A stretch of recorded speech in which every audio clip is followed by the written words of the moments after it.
The Great Depression. It was a catastrophic event in human and economic history, with it resulting in millions unemployed, starving, homeless, and penniless. This event has been talked about and debated over for years, with most of the focus on the US and Europe. However, it was a global event, and everyone was affected by this awesome disaster, with different nations taking different courses of action. The poster child for fighting the Great Depression was FDR's interventionist New Deal, with massive public works to stimulate the economy. But intervention to the extent of the New Deal was not a universal response.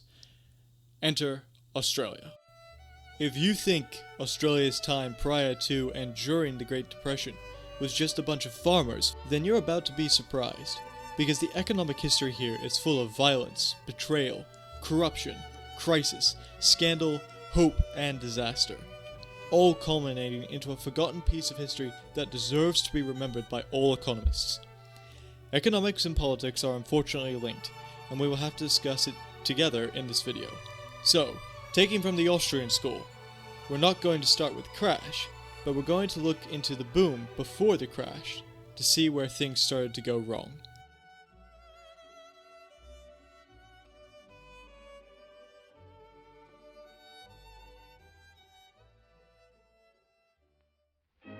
Before the turn of the century, in the mid to late 1800s, Australia was a growing nation.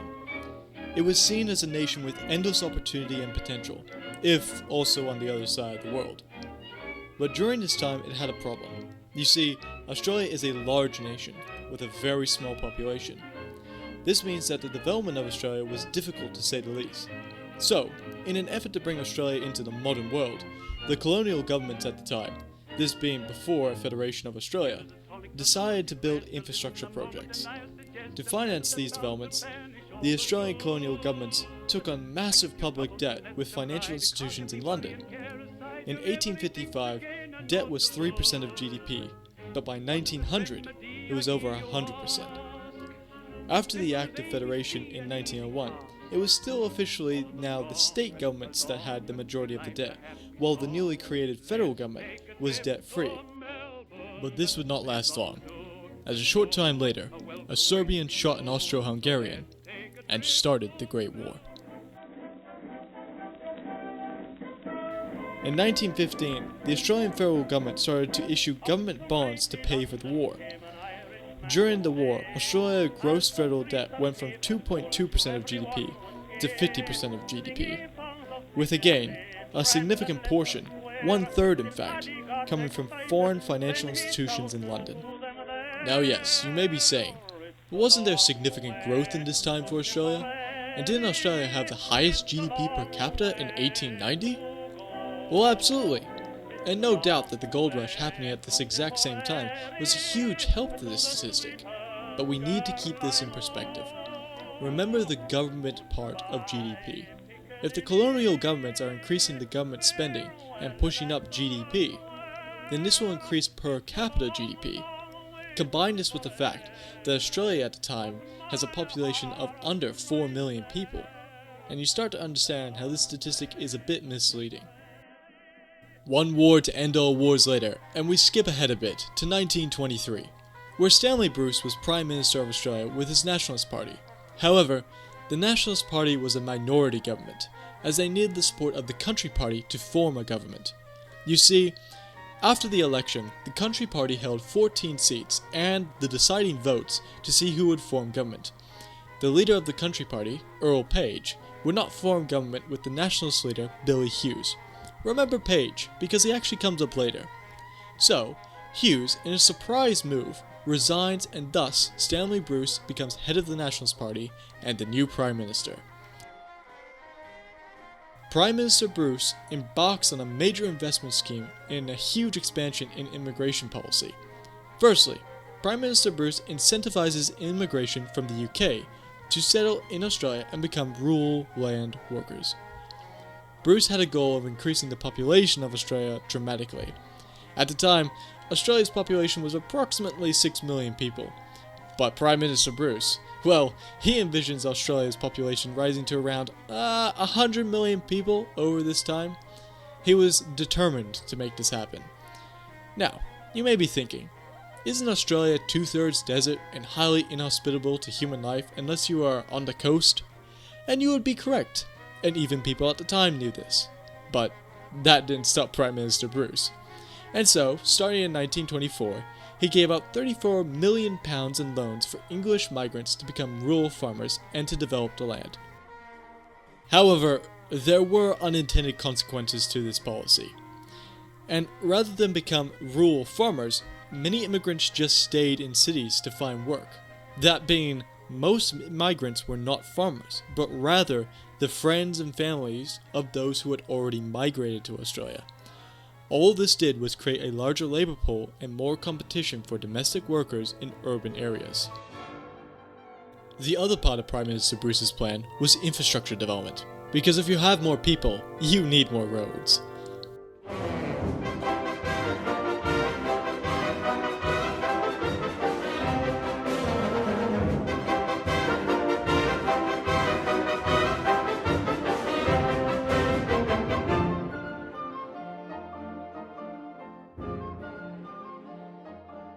To explain how he did it, let's rewind.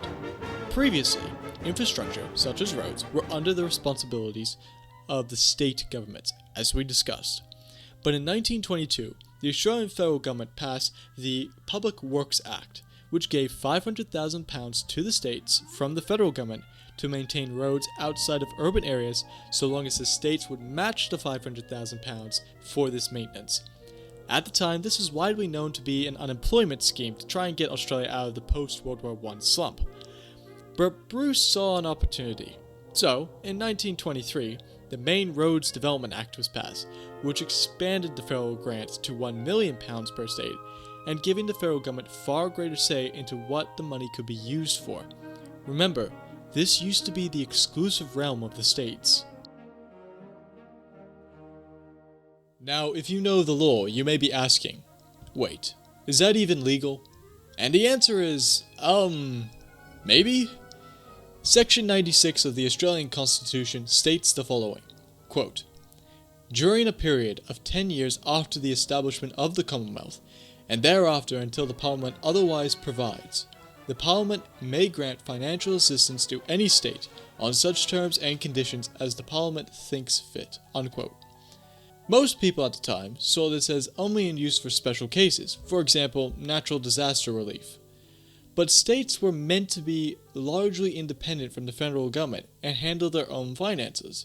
But Bruce argued that this section gave the federal government the ability to give funding for their projects nationwide. As long as the states agreed to federal government's plans, the states would get the funding.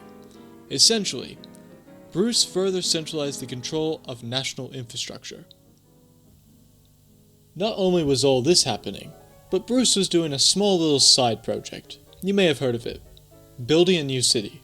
More specifically, Canberra. This new capital, much like the one in the United States, would be purpose-built for the task of government, and was a compromise between the two major cities of Australia, Sydney and Melbourne. As the two cities had a rivalry to see which would be the biggest and best city of Australia, Canberra was built to make sure neither became the capital. In 1927, the Parliament first moved to the new ornate Parliament House, and administration also moved to the city in the following year. The construction, movement, and setup was all very expensive.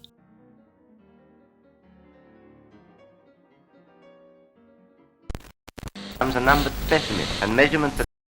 Quick side note here, one of the originally preferred names for Canberra when the city was being constructed was actually Myola. But when the new Prime Minister at the time, Billy Hughes, was told of this, he said, and I quote, "It sounds like the last despairing cry of an Italian prostitute," unquote. I just thought that was a bit funny. Back to the video.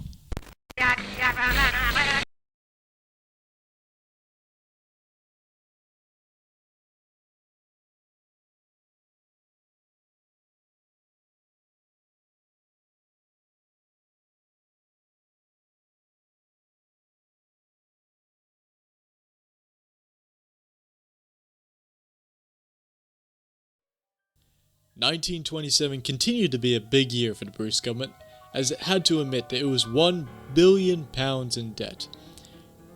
Remember that the population at this time was only about 6 million people. Now, for those of you who would like to do the calculation, £1 in 1927 is approximately $82.97 today. To be fair, 305 million of these pounds was war debt previously mentioned. But the fact remained, the federal government, and especially the state governments, were broke. Added to this, that half of this debt was owed to private financiers in the City of London, which did not help relations between the United Kingdom and Australia. To put this in perspective, I would now like to read this quote from The Money Men by Chris Brown. Quote, "The Federation owed more to the financial houses of London than all of the governments of Europe, Africa, the Far East, Middle East, and South America combined.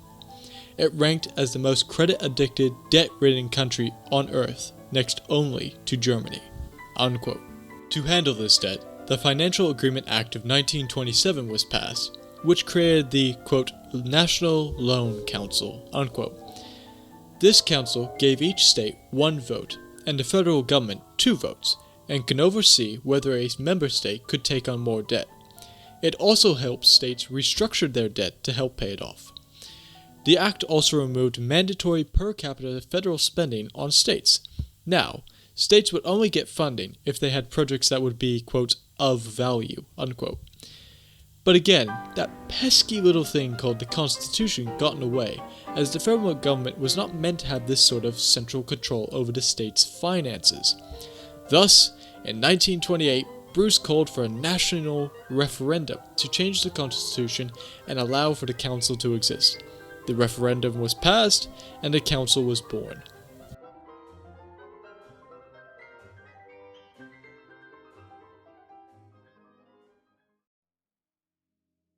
Let's pause here and discuss where the term of value comes from.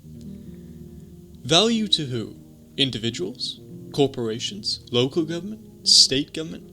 In economics, we have 3 concepts that help us understand where value comes from: subjective value theory, theory of imputation, and marginal utility. Let's start with subjective value theory, as it's the foundation of the other 2. All things are valued on a subjective basis to the individual. This means that each of us has our own unique preferences and wants. For example, if person A likes bananas and person B likes apples, well, that's subject to their own taste buds. Simple, right? Well, let's expand this out to 10 goods: water, bread, shelter, beer, gold, cake, soap, cars, artwork, and cigars. On the 2 graphs here, all the items are ordered from left to right in what each person prefers on their own subjective value scale. But also underneath each good are units of value, which are ranked. This demonstrates to us visually how much of the good is needed for an individual's subjective satisfaction before they move on to the next good. Looking at our 2 people here, we can actually see that person A prefers cloves to cake, but he also prefers cigars to soap, whereas person B prefers gold to cigars, as cigars are on the very last of his preferences. Here's where the tricky bit comes in. Each good can change in its value to the individual in both its ranking and its need to be satisfied. Let's take an extreme example to make a point. If person A is in a desert, his new preference scale may look something like this. As we see, water is now increased dramatically in his preferences, but so is beer. If we were to dump him in the middle of the ocean, suddenly water is not his most desired item, because he could drown. This shows us again that the individual's subjective value scale changes with the individual's subjective interpretation of the events happening around them. Okay, now to the theory of imputation. Let's take a bit of a closer look at these goods, shall we? As Karl Menger, the father of Austrian economics, stated, quote, "A good is a useful thing employed in the satisfaction of human needs," unquote. For this, I'm going to use bread as an example. How is bread made? First, you need flour. How do you get flour? You have to have wheat. We call this going up the production chain. So why does wheat have value? Because it can make flour. And flour has value because it can make bread. And bread has value because it can be used to satisfy the subjective needs of individuals. So we can now see that all goods in the production chain, both higher and lower order goods, get their value from their ability to be usefully employed for the satisfaction of human needs. Just to add another layer to this, let's think about higher order goods for a second. Wheat and flour are used for bread, yes, but they can also be used for cakes. In fact, the higher up the chain you go, the more alternative uses there are for goods. This is why disruption of the higher order goods can be very devastating, as these goods have a greater opportunity cost than lower order goods. Finally, we have marginal utility. In Austrian economics, man, using human action, employs every means at his disposal in order to obtain his aims and objectives. These objectives are ranked by an individual's priority, and resources are used to obtain these ranked objectives. From Manga, quote, "As concerns the differences in importance that different satisfactions have for us, it is above all a fact of the most common experience that the satisfaction of greatest importance to men are usually those on which the maintenance of life depends, and that other satisfactions are graduated in magnitude of importance according to the degree, duration, and intensity of pleasure dependent upon them. Thus, if economizing men must choose between the satisfaction of a need on which the maintenance of their lives depends, and others on which merely a greater or lesser degree of well-being depends, they will usually prefer the former." Unquote. As an example, we have a baker who has 5 loaves of bread.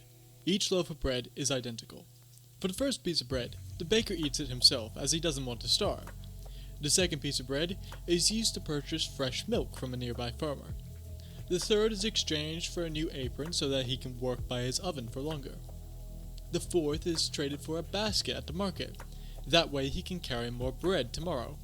The final piece is used for feeding ducks at the pond. To obtain the milk, apron, and basket, a baker had to exchange the bread for these goals. For an example, the apron. The reason he did this trade is because the bread was not suitable means in order to obtain his desired outcome, mainly to have an apron while working in front of the oven. So he exchanged the bread for an apron to achieve this desired outcome. As stated before, value is created by a good's ability to satisfy subjective human desire. In our case here, it is the suitability of the apron as means that gives the value so far as the baker's particular end is concerned. As Rothbard would say, quote, "An individual evaluates ends, consumption, on his value scale, and that his value of means, production, is dependent upon the former." Unquote. From the baker's priorities, feeding the birds is his final and lowest priority, with the bread he has available. From this we also see that his most important priority is feeding himself, with this being what he uses the first piece of bread for.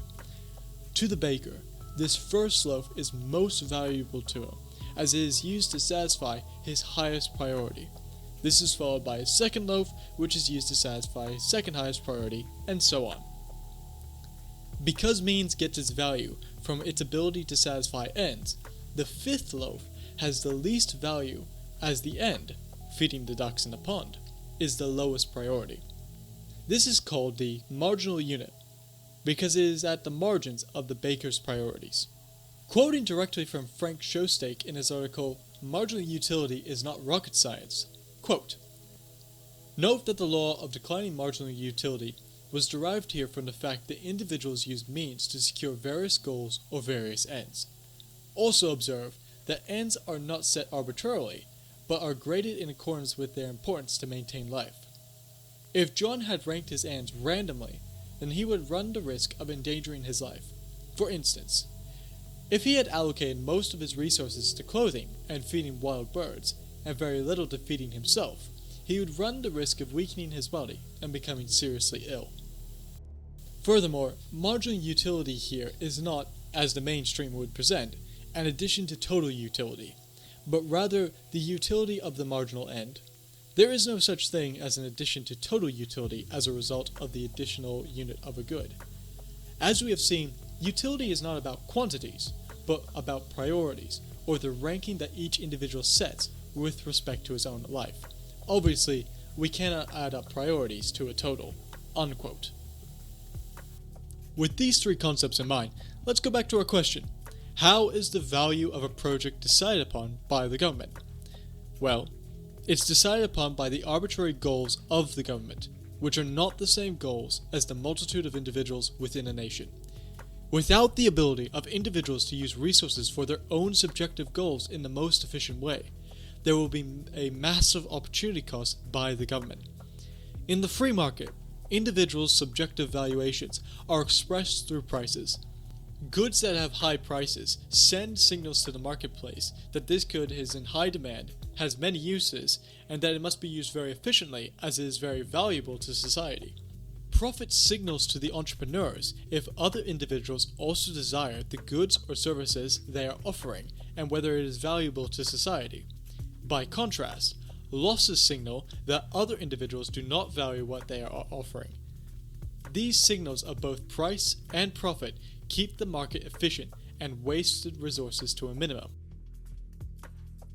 Okay, so we know that the goals of the individuals in society and the goals of government are two separate things, and that in the free market, waste is minimized through the use of prices, profit, and loss.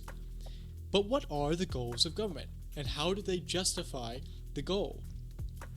Well, the usual argument for government spending is that they will help boost the economy through the building of infrastructure and other projects. This will give people jobs and thus boost the economy in aggregate. The problem with this is that people are not seeing the unseen. When the government takes money to use on government projects, it comes at a cost, specifically an opportunity cost, as mentioned before. The opportunity cost is of what the money could have been used for, instead of the government project. If the government taxes $1,000 from a business, that's $1,000 less the business could have used to reinvest for equipment for its workers, which means $1,000 less for the factories that create that equipment and $1,000 less for the mining companies to dig the ore out of the ground. And what for? We've already been able to demonstrate that the government is unable to satisfy the subjective needs of individuals in comparison to individuals satisfying their own needs through their own human action. What has happened is the government has taken $1,000 and put it towards less productive ends in the economy at the expense of the individuals and more productive ends. And to add insult to injury, not only has it taken money which could have been used for other goods, but also bought higher order goods in the form of steel, concrete, and lumber, which could have had alternative uses. The problem is that we have actually known this for quite some time. Quoting from Hazlitt's Economics in One Lesson, two arguments are put forward for the bridge, one of which is mainly heard before it is built, the other of which is mainly heard after it has been completed. The first argument is that it will provide employment. It will provide, say, 500 jobs for a year.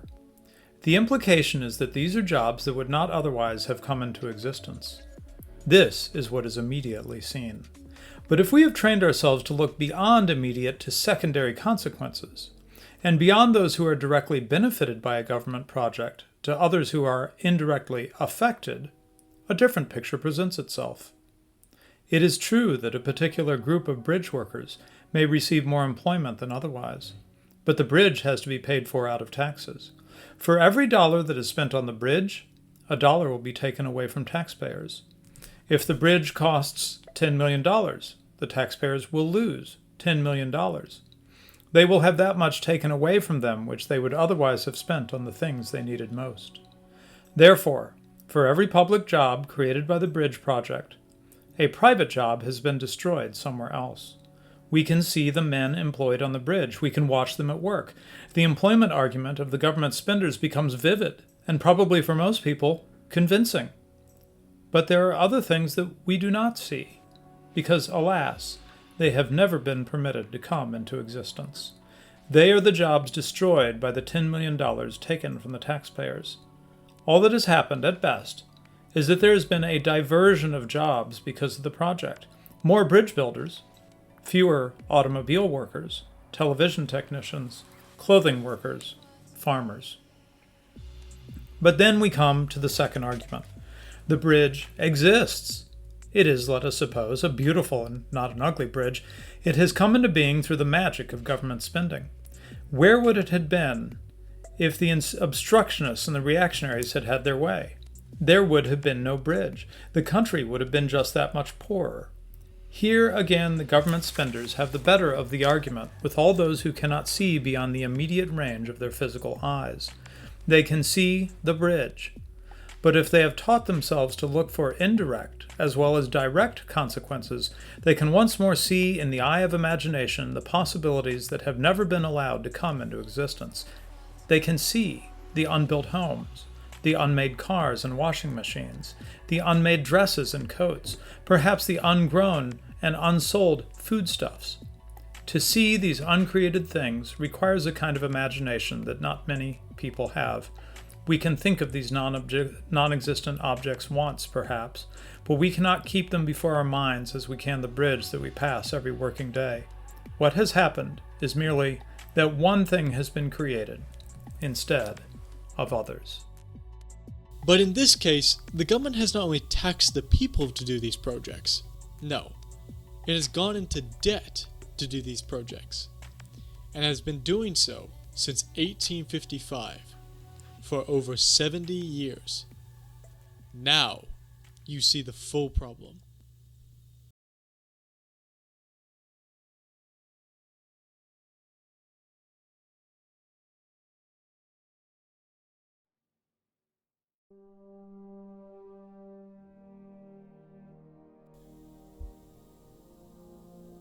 Let's return to our story. You may be noticing a pattern here. The federal government's authority is growing and taking on more responsibilities. While this didn't stop with the economic realm, it affected labor relations as well. Labor relations after World War I were rough, to say the least, with groups such as the Communist Party of Australia militarizing unionized labor. Adding to this problem was the Federal Court of Conciliation and Arbitration, which was designed to actually diffuse labor disputes and come to compromises between all parties. In reality, neither labor nor employers would recognize a state ruling or a federal ruling that went against their interests, and only recognize rulings that supported their position. This created a question as to which law was actually supreme in this regard, state or federal. Rewinding the clock a bit to 1925, the country came to a breaking point when the Seamen's Union led a strike which crippled imports and exports from Australia. This began to destroy Australian agriculture and industry, as Australia was and still is a nation reliant on its ability to trade. In response, the Bruce government passed a Navigation Act, which allowed shipping companies that did not operate under Australian industrial awards to work in Australian borders. He also pushed through the Immigration Act that gave the governments the ability to deport people who were found guilty of, quote, disrupting the industrial life of the community, unquote. However, the New South Wales Premier, Jack Lang, a man who deserves a video all to his own as he's nearly caused a civil war in Australia, and a name that we will come back to later, refused to let police carry out this law, so Bruce had to recreate the Commonwealth Police. To try and solve the legal issue, the nation went to a referendum in 1926 to decide whether or not to put industrial and corporate legislation under the jurisdiction of the federal government. There is one issue and one only involved in this election. That issue has been defined in Parliament, both by the government and the opposition. This election is accordingly unique.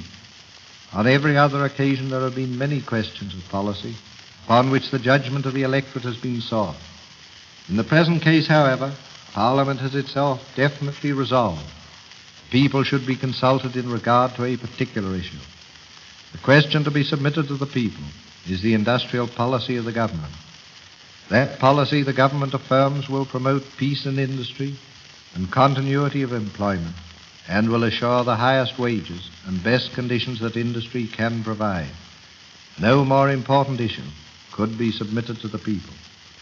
The question which has to be decided is whether the regulation and control of industrial conditions should remain as it is at present under the double and conflicting authority of the Commonwealth and State Parliaments, or whether a definite line of division should be drawn, the Commonwealth controlling those industries which it has the necessary powers to deal with under the Constitution, and the States controlling all others over which they have full power.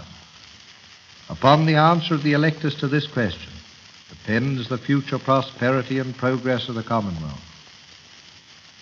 Industrial regulation and control have been brought about in order to remedy the evils of insanitary conditions, unreasonably long hours, sweating, and the exploitation of women and children, which existed in the days prior to the revolt of the public conscience against the existence of these things in our midst.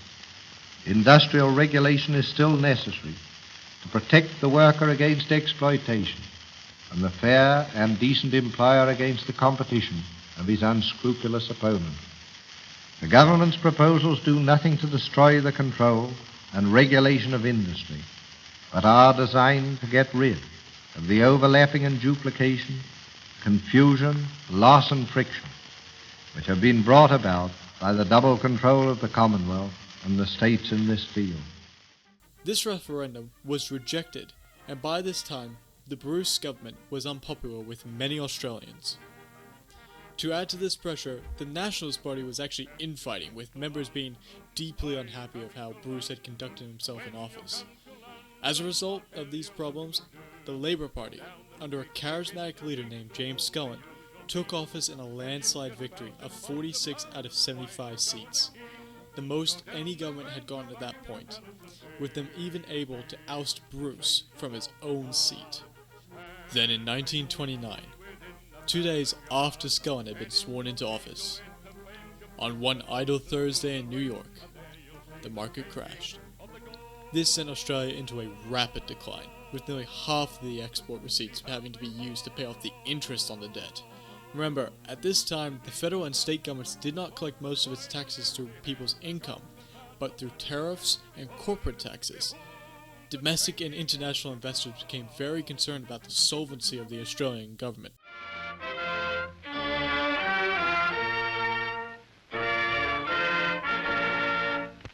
Two courses are open to us. On the one side is default, dishonor, and great distress. On the other side, sacrifice with security. The sacrifice, however, must be equitably spread. Pensioners, wage earners, salaries, those receiving salaries, have all been reduced. Bondholders are asked to accept reductions in interest. The conversion loan now open is the biggest and boldest in history.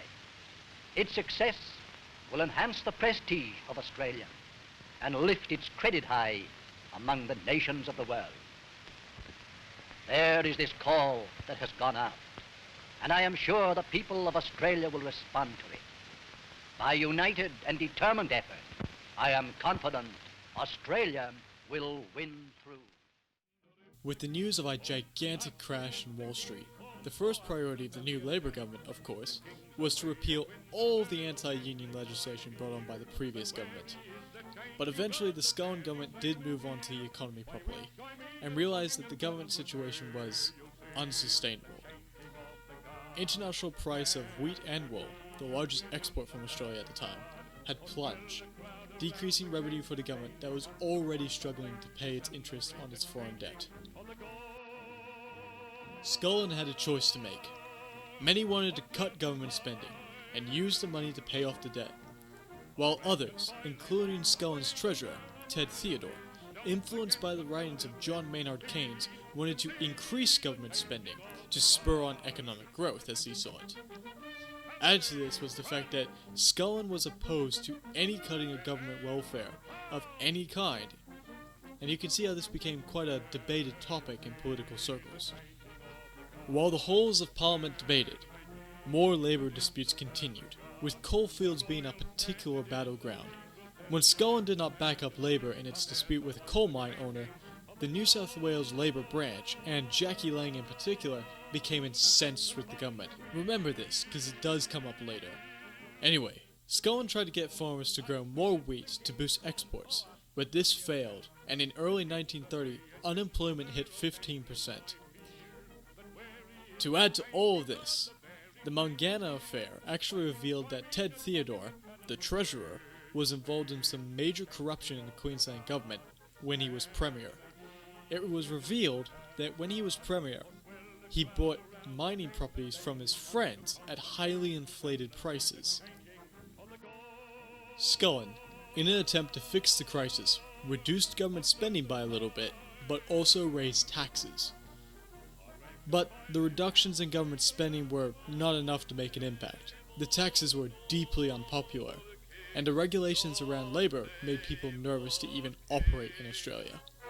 In August, Sir Robert Gibson, chairman of the Commonwealth Bank, and Sir Otto Niemeyer, representative of the Bank of England, agreed that drastic action must be taken, with Niemeyer stating, quote, "Australian credit is at a low ebb, lower than that of any other dominion," unquote. Gibson, in an effort to force Scullin's hand, denied any further loans to the government until a new strategy was put into place. With his hands tied, Scullin had to agree to the Melbourne Agreement, with further cuts to government spending. This again infuriated Jack Lang and his wing of the party, who were at their breaking point.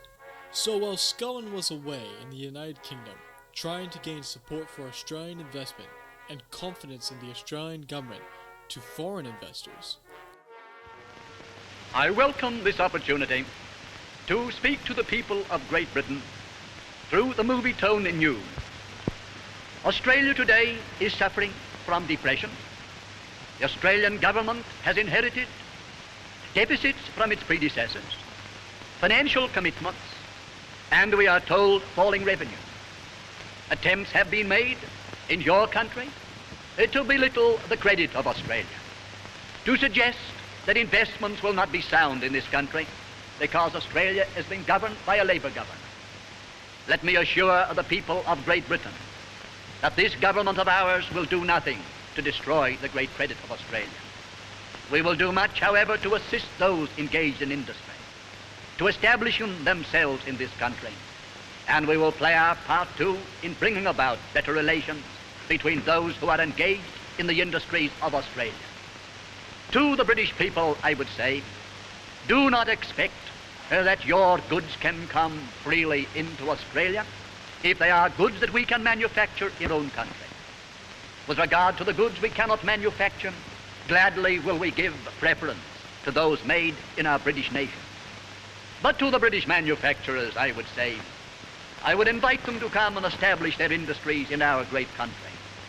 Every facility will be offered to them to set up industries in Australia, to employ people from within the empire in our great country, where the possibilities for prosperity are very great. members began to plan separating from the Labour Party due to a lack of confidence in Scullin.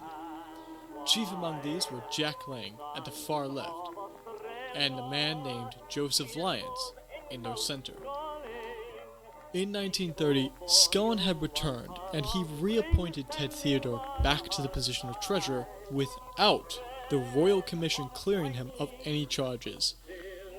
A member of Scullin's government, Joseph Lyons, who advocated for an austerity program, presented the Premier's Plan, which had the objectives of cutting government spending by 20%, cutting state wages and pensions, increasing taxes, reducing the interest on bank deposits, and having a 22.5% reduction on the interest the government paid to international loans. The plan was signed by all premiers, but notably, Jack Lang, now the Premier of New South Wales, well, he simply signed and ignored the plan, pursuing his own plan of high government spending and intentionally defaulting on the loans. Yes, his plan was to intentionally default on the loans. Like I said, this man needs an episode all to himself.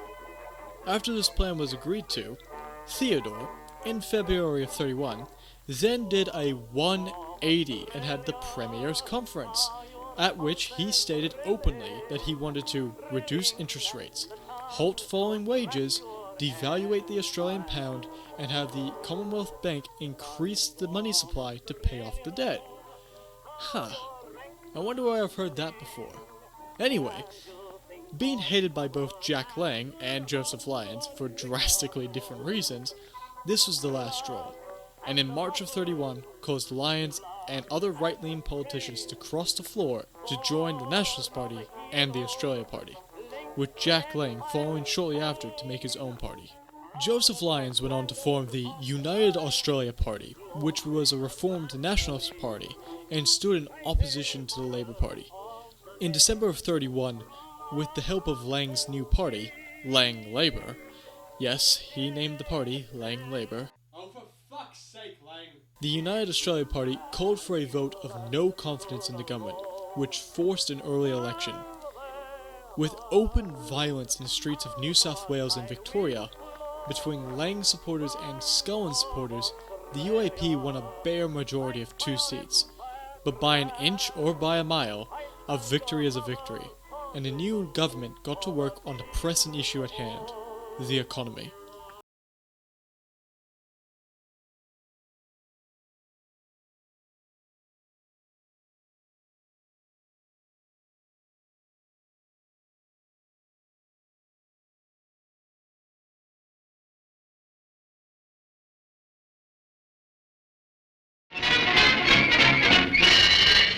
The result of the election has demonstrated to the world that the strong and solid common sense which is characteristic of the British race has asserted itself here as it has recently in the election in Great Britain.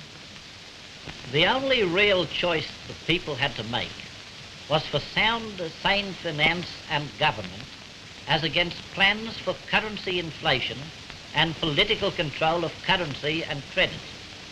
The victory which our policy has achieved should do much to remove the fears regarding the future of Australia entertained by those who had followed with increasing anxiety the various monetary and other proposals of the Federal Labor Party in the past 12 months or more. These people may rest assured that Australia will now carry on the work of economic rehabilitation in a manner that will uphold British tradition. Lyons went back to his plan of economic government restraint, with a focus on reducing government spending, reducing regulations on businesses, increasing tax revenue to pay off the debt, increasing exports, and lowering unemployment. To accomplish all of these goals, Lyons implemented a plan of restricted maternity allowances, cutting pensions, cutting public service wages, reducing public works, and repealing the anti-business regulations that had retarded the Australian economy for such a long time. As you can probably tell, this made Lang quite unhappy. Instead, Lang went his own way, and he proposed a plan in Canberra called the, quote, Lang Plan, unquote. Yeah, he named it the Lang Plan. In Lang's plan, he proposed the immediate stopping of all interest payments to foreign investors, mandatory 3% rates on government borrowing so that more can be spent by the government, abolishment of the gold standard with the currency instead being pegged to the amount of goods in the economy, and the immediate injection of £18 million into the money supply by the Commonwealth Bank. Needless to say, this was rejected by the federal government and every other state, with the federal government essentially being in charge and paying back state debt at this point due to the National Loan Council. Lyons passed the Financial Agreement Enforcement Act of 1932 to get money from the states so that he could pay off the debt. But our friend Lang challenges by saying it violated the 1833 Prohibition on Slavery Act because it deprived the ability of the New South Wales state government from paying its state employees, which would make them slaves. You can't make this up. Obviously, this was rejected, so Lang simply, illegally withdrew all of the New South Wales government's funds from banks and held them under guard in physical cash. In Lang's own book, The Turbulent Years, he admits that when the governor told him that what he was doing was legal, and if he didn't return the money immediately he would be dismissed from office, he considered arresting the governor to prevent the governor from dismissing him. The situation at this time was quite tense. So tense, in fact, that the military was on standby to move into New South Wales. in which case the military would have been actually fighting the police of New South Wales, as they were heavy supporters of Lang. But this didn't happen, and Lang was dismissed by the government, an election was called, and the UAP won a majority in New South Wales. Apart from a potential civil war in New South Wales, 1932 was the darkest days, economically speaking, for Australia. Unemployment rose to 32%, suicide was up, depression was up, homelessness was up. Men moved with their families around the nation to try and find work. In a speech, Lyons stated that national income had fallen from £650 million to £450 million. To add to all of this, in 1933, Western Australia had a referendum to secede from the Federation of Australia, and the yes vote won. This referendum was then blocked by Lyons and the Parliament in the United Kingdom. With only 2 potential breakups of the nation narrowly avoided, the economic situation began to improve, as the policies of reducing government spending and reducing regulatory burden on businesses began to bear fruit. And while Lyons did try and develop Northern Australia through the use of charter companies, for the most part, he kept a tight leash on government spending. In 1934, another election was held, and the UAP won again. However, the government had to enter into a coalition with the Country Party under Earl Page. By 1936, unemployment was actually back down to single digits, and government income was beginning to normalize.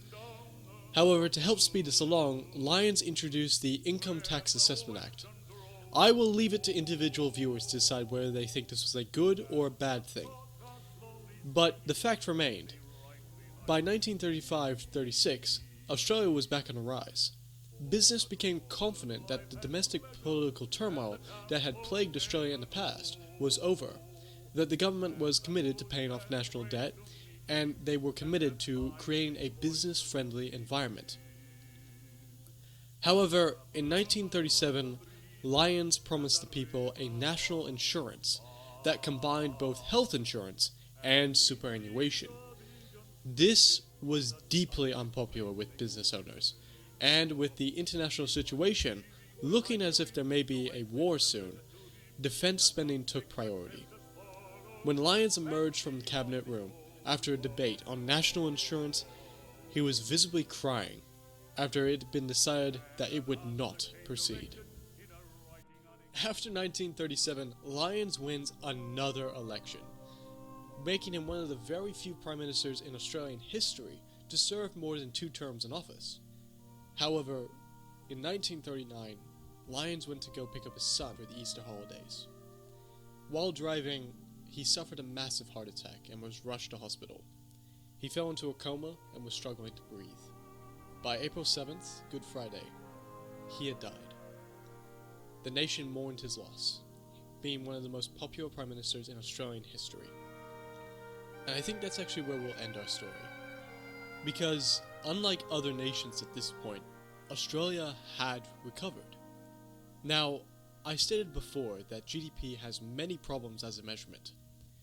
But considering what we know about Lyons and his ability to reduce government spending, I think the stat that I'm about to present is somewhat more accurate of a measurement in showing how the economy had recovered.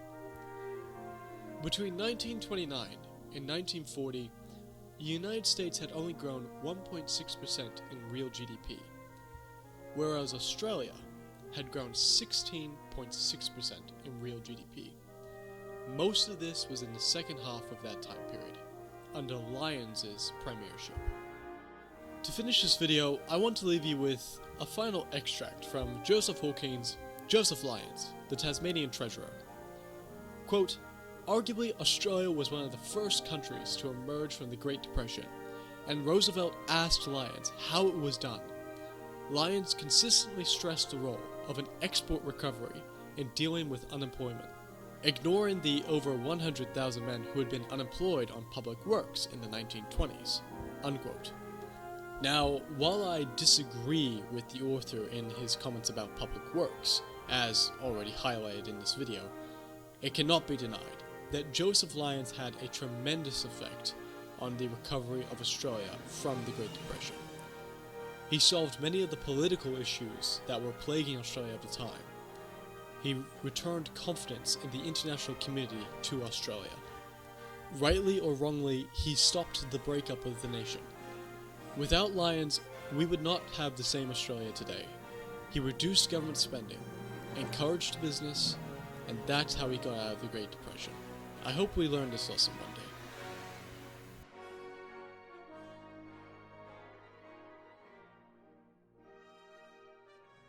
Good evening, listeners.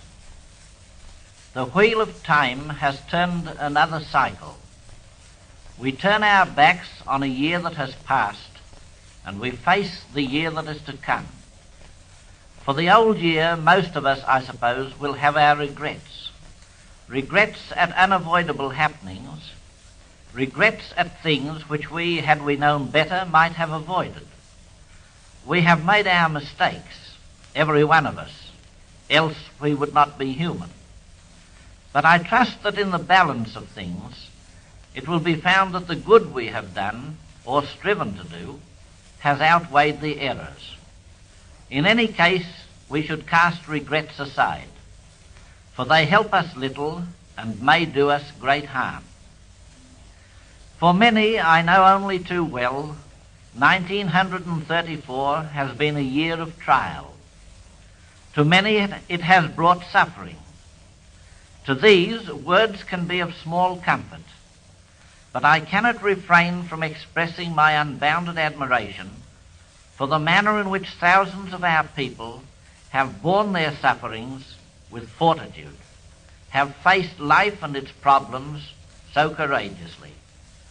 The world these days seems to be out of joint in many respects, and the economic crisis through which we have been passing has left its mark. But I believe that the Australian people, by their determination to face facts, by their refusal to take the easy road, by their sacrifices, have won to a position which is the envy of the world. To them, to you who are listening tonight, we owe our thanks. The road to economic recovery is painful, but I have not a doubt that the road the Australian people have taken is the correct one, and that its goal will be worth the effort of attaining it. We have done much, but every day new problems face us, and the coming year will bring new anxieties, new tangles of the threads of economic life which have to be unravelled. It will bring problems which will tax all the ingenuity and patience of Australia's leaders. And to the people I say, have faith in your leaders, and by your confidence in them, inspire them to do great things for your country.